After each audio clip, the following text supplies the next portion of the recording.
Première question. Quel groupe chrétien est dans la vérité? Les vrais chrétiens. On constate que chaque groupe chrétien dit être sur la vérité. Les autres sont dans l'égarement.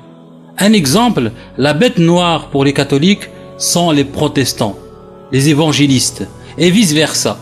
Comment distinguer les vrais chrétiens des faux? Les catholiques disent hors de l'Église catholique romaine, point de salut. Qui a raison, qui a tort?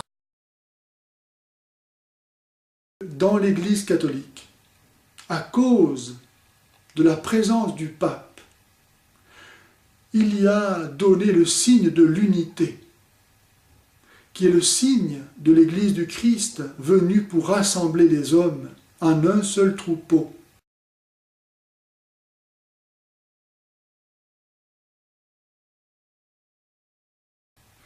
Et ce rassemblement se fait non pas seulement dans la même époque, mais aussi à travers toute l'histoire. Saint Pierre, à qui Jésus dit en Matthieu 16, 18, « Tu es Pierre, et sur cette pierre, je bâtirai au futur, je bâtirai mon Église. »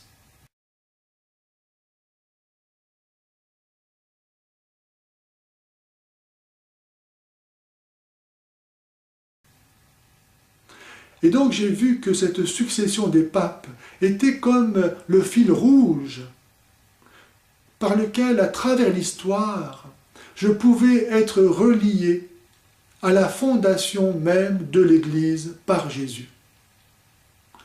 L'Église catholique romaine est donc la seule Église à pouvoir apporter la preuve de son origine divine, qu'elle a été bâtie par Jésus lui-même.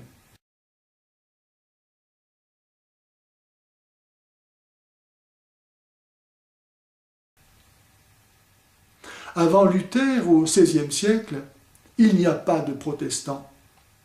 Les protestants n'ont donc pas été fondés par Jésus-Christ.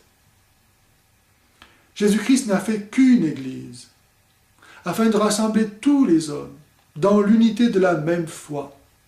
Et il a promis que la foi de Pierre, les portes de l'enfer ne pourraient pas prévaloir sur elle.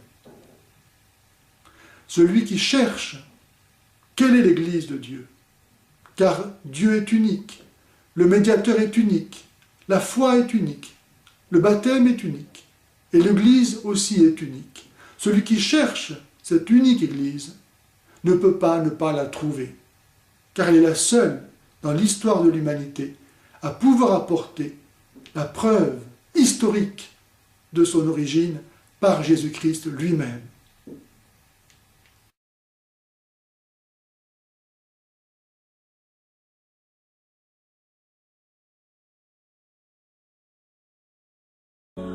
On veut une réponse claire avec preuve.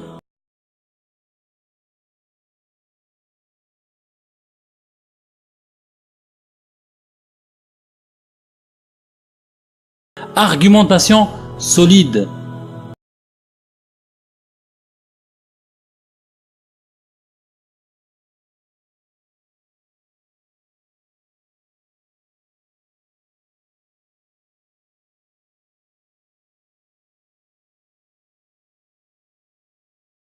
Tu risques de perdre tes dents tellement tu es crispé et énervé.